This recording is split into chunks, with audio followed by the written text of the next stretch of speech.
Number 1 Shelton Benjamin. शायद fans ने Shelton Benjamin को उनके WWE के पहले दौर के उनके आखिरी दौर में लेना शुरू कर दिया, क्योंकि वो अक्सर ही शानदार खेल दिखाया करते थे।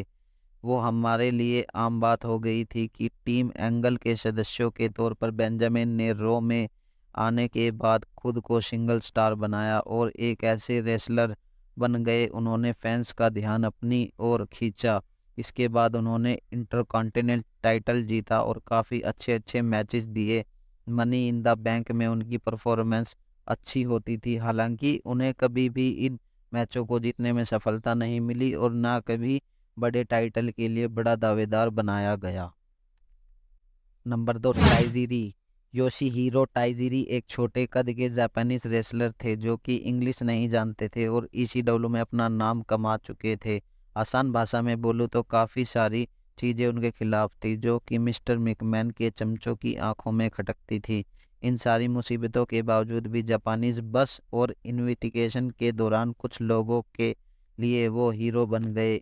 इनका बड़ा कारण था कि उनका मजाकिया अंदाज और कमिश्नर विलियम रीगल के साथ अजीब सी जोड़ी। वो बैक स्टेज अपना एक मजाकिया अंदाज भी दिखाते थे। Number 3 melaena. WWE में एक बेहतरीन कॉन्ट्रैक्ट के साथ मेलिना ने शाइन किया।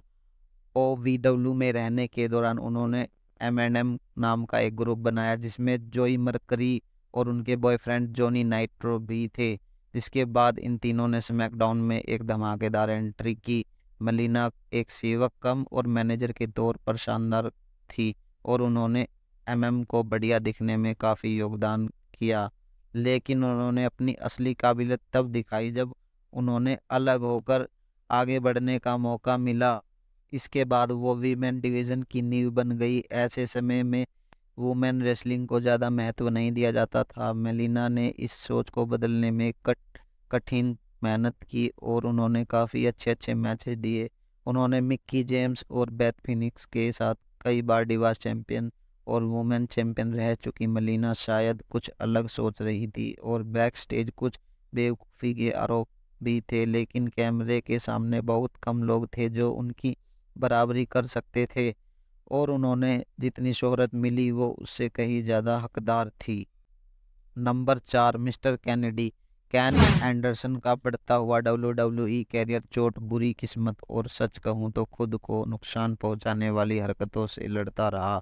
हालांकि जब उन्होंने 2005 में WWE के मेन रेसलर की लिस्ट में एंट्री की तो उनके करिश्माई और एकदम अलग अंदाज को देखते हुए लोगों को उनमें स्टीव ऑस्टन और स्टोन कोल्ड द रॉक की छाप नजर आई और मिस्टर कैनेडी को लोग पक्के तौर पर आने वाले वर्ल्ड चैंपियन मानने लगे थे। भले ही वो इतनी ऊंचाइयों को छू नहीं सके, लेकिन माइक्रोफोन मास्टर लगातार ये दिखाते रहे कि वो क्या क्या कर सकते हैं। उन्होंने खतरनाक रेसलर के साथ बेहतरीन लड़ाइयाँ लड़ी, जैसे कि द अंडरटेकर, बटिस्टा और शॉन माइकल। लगातार चोट से जूझते हुए पब्लिक कमेंट से अपने लिए परेशानियां बढ़ाते हुए मिस्टर कैनेडी एक काश बनकर रह गए, लेकिन उन्हें खास खेल के लिए याद रखा जाना चाहिए, खास तौर पर वे जो उन्होंने 5 स्मैकडाउन में बिताए हुए कुछ सालों के लिए खेले।